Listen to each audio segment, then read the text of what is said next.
शांति। मुरली तारीख 28/1/2023।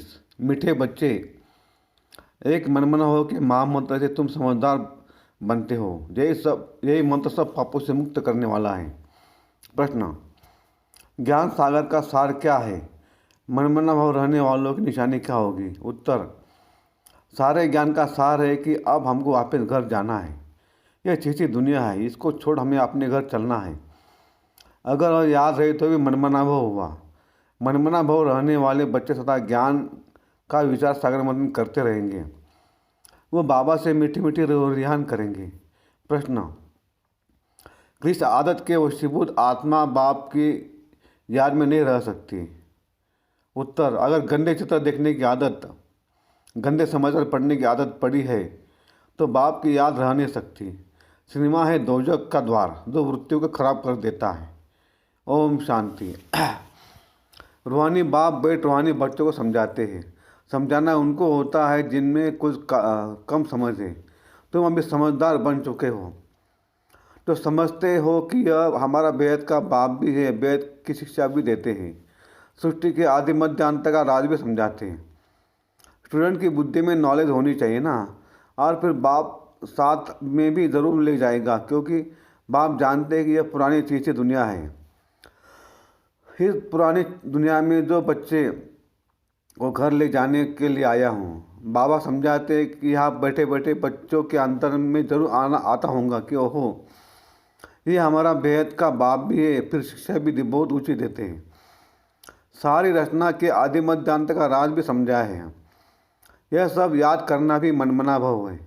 यह भी तुम्हारे चार्ट में आ सकता है।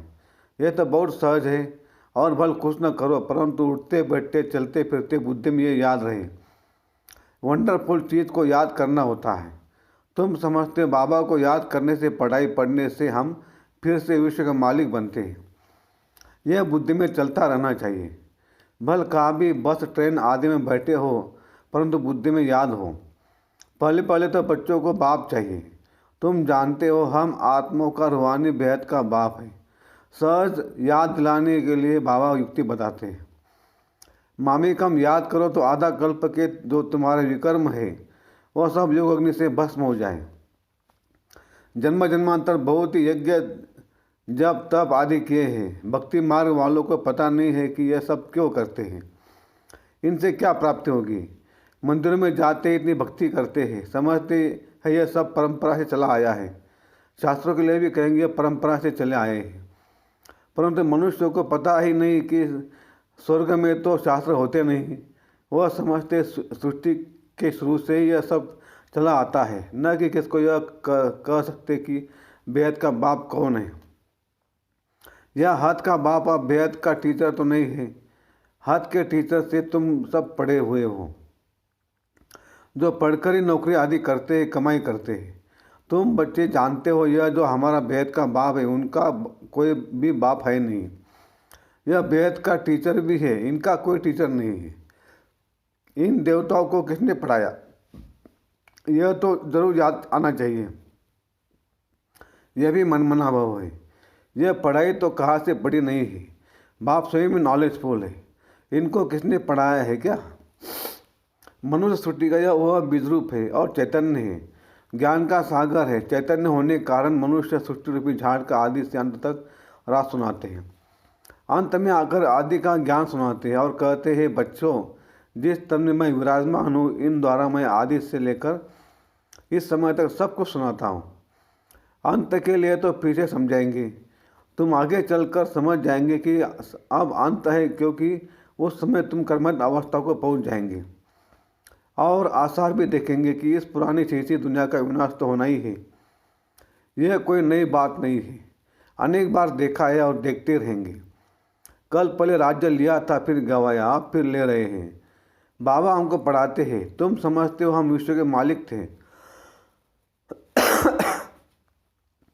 फिर 14 जन्म लिए, फिर बाबा विश्व का मालिक बनाने के लिए वही ज्ञान दे रहे हैं। तुम अंदर में समझते बाबा टीचर भी है। अच्छा, अगर बाप याद नहीं पड़ता तो टीचर को याद करो। टीचर कब भूलेगा क्या? टीचर से तो पढ़ते रहते हो। हाँ, माया गफलत कराती है। वह तुमको पता नहीं पड़ता। माया आंखों में एकदम धूल डाल देती है। जो हमको भगवान पढ़ाते हैं एकदम भूल जाते हैं। बाप हर बात की समझानी देते हैं। यह है बेहद की समझानी, वह है हद की। यह बेहद की नॉलेज बाबा कल्प कल्प तुम बच्चों को देते हैं। अच्छा, जास्ती पढ़ नहीं सकते हो तो भला बाबा के रूप से याद करो। उनका तो कोई बाप है नहीं, वह सबका बाप है, परंतु उनके बच्चे सब हैं। कोई बता सकेगा कि शिव बाबा किसका बच्चा है? वह है बेहद का बाप। बच्चे समझते हम बेहद के बाप की बने हैं। यह हमारी पढ़ाई भी वंडरफुल है और हम ब्राह्मण भी पढ़ते हैं। देवता व क्षत्रिय वैश्य शूद्र यह पढ़े नहीं पढ़ सकते। बाप की यह नॉलेज ही बिल्कुल न्यारी है, तुम्हारे सिवाय कोई समझ ना सके। तुम बच्चों को खुशी का पारा चढ़ता है कि हम तो प्रधान सतोभ्रांत बने। अब उस पद पाने के लिए खूब पुरुषार्थ करना है। ऐसे नहीं स्वर्ग में तो सब जाएंगे। अगर ज्ञान और योग की धारणा नहीं होंगे तो वो इस पद नहीं मिलेगा। बाबा कहते 16 कला संपूर्ण बनने में याद की बहुत मेहनत है। देखना है किसको दुख तो नहीं देते हैं। हम सुखदाता के बच्चे, सबको सुख देना है। मनसा वाचा कर्मना किसको दुख नहीं देना है। इस समय तुम जो पढ़ते हो, गुलगुल बनते हो, यह कमाई तुम्हारे साथ चलने वाली है। इसमें कोई किताब आदि पढ़ने की ज़रूरत नहीं है। उस पढ़ाई में कितने किताब आदि पढ़ने पड़ते हैं। यह बाबा की नॉलेज सबसे न्यारी है और बड़ी सहज भी है, परंतु है सब गुप्त। तुम्हारे सिवाय कोई समझ ना सके कि यह क्या पढ़ते हैं। वंडरफुल पढ़ाई है। बाप कहते हैं कभी एब्सेंट नहीं होना, पढ़ाई कभी नहीं छोड़ना। बाबा के पास सबका रजिस्टर आता है। उनसे ही बाबा समझ जाते हैं कि यह 10 मास एब्सेंट रहा, यह 6 मास रहा। कोई तो चलते चलते पढ़ाई भी छोड़ देते हैं। यह बहुत वंडरफुल चीज़ है। ऐसी वंडरफुल चीज़ और कोई होती ही नहीं है। कल्प कल्प तुम बच्चों को ऐसा बाप आकर मिलता है। तुम बच्चे जानते हो ये साकार बाबा तो पुनर्जन्म में आता है। ये 84 का चक्र खाते हैं तत्वम। यह खेल है ना, खेल कभी भुला नहीं जाता, खेल सदैव याद रहता है। बाबा समझाते हैं एक तो यह दुनिया दोजक है और इसमें भी खास यह सिनेमा बायोस्कोप सिनेमा दोजक है। वहाँ जाने से वृत्तियाँ बहुत खराब हो जाती हैं। अखबार में भी कोई अच्छे अच्छे चित्र देखते तो उसमें भी बुद्धि जाती है। ये खूबसूरत है, इनको प्राइज मिलनी चाहिए, ख्यालात चलती है। ऐसा देखे ही क्यों? बुद्धि समझते यह सारी दुनिया ही खत्म हो जाने वाली है। तुम सिर्फ मुझे याद करो, ऐसी ऐसी चीज़ें न देखो, न ख्याल करो। यह तो पुरानी दुनिया के 6 घंटे शरीर है, इनके तरफ क्या देखना है? एक बाप को ही देखना है।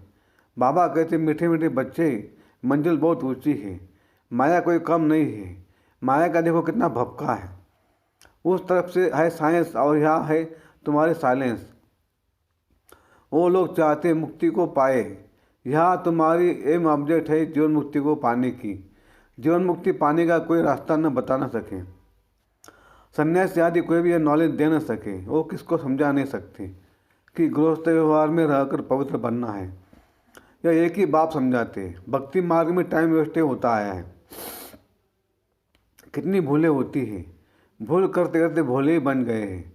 ये लास्ट जन्म 100% भूलों का ही है।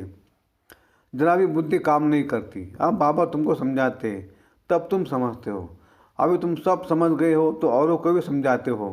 खुशी का पारा भी तुम्हें चढ़ता है।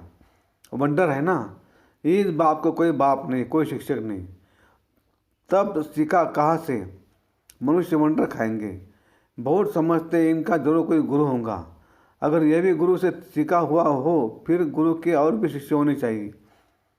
सिर्फ एक शिष्य होगा थोड़े होगा। गुरु के तो बहुत शिष्य होते हैं। आगा करके देखो कितने शिष्य हैं। उन लोगों को गुरु के लिए देखो कितना रिगार्ड रहता है। उनको हीरे में वजन करते हैं। तुम किसमें वजन करोगे? यह तो सबसे सुप्रीम है। इनका वजन कितना होगा? तुम क्या करेंगे? वजन करें तो कितना होगा? कोई चीज़ पड़ सकती है? शिव बाबा तो बिंदी है ना। आजकल वजन बहुत करते हैं। कोई सोने में, कोई चांदी में, प्लेटिनम में भी करते हैं। वह सोने से भी महंगा होता है।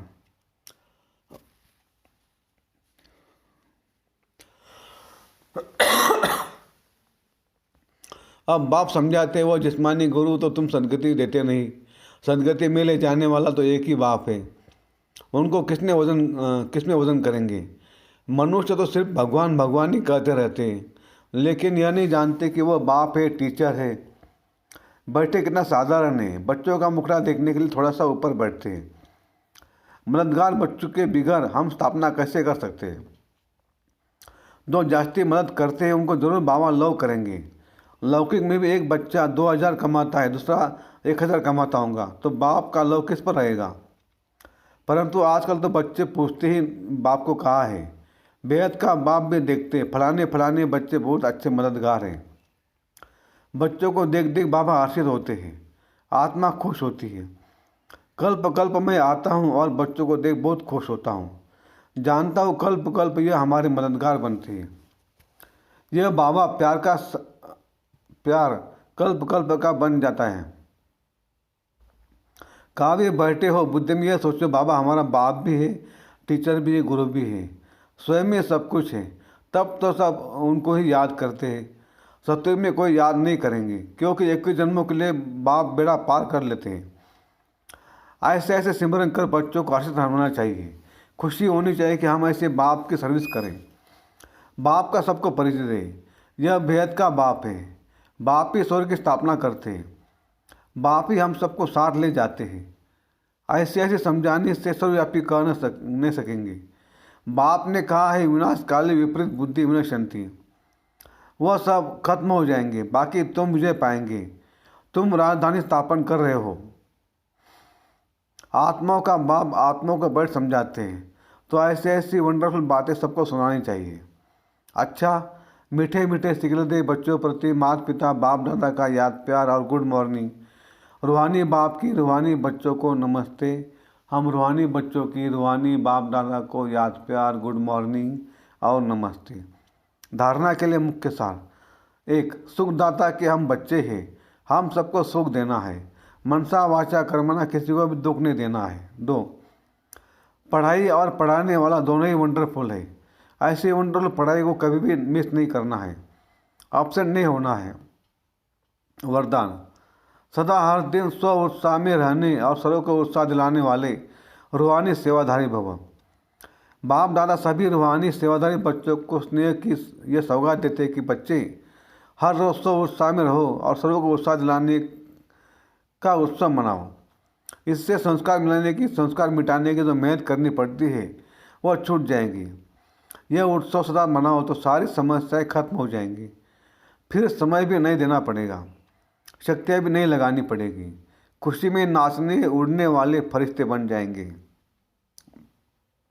स्लोगन। ड्रामा के राज को समझ नथिंग न्यू का पाठ पक्का करने वाले ही बेफिक्र बादशाह है। अच्छा, ओम शांति। Thank you. Have a nice day.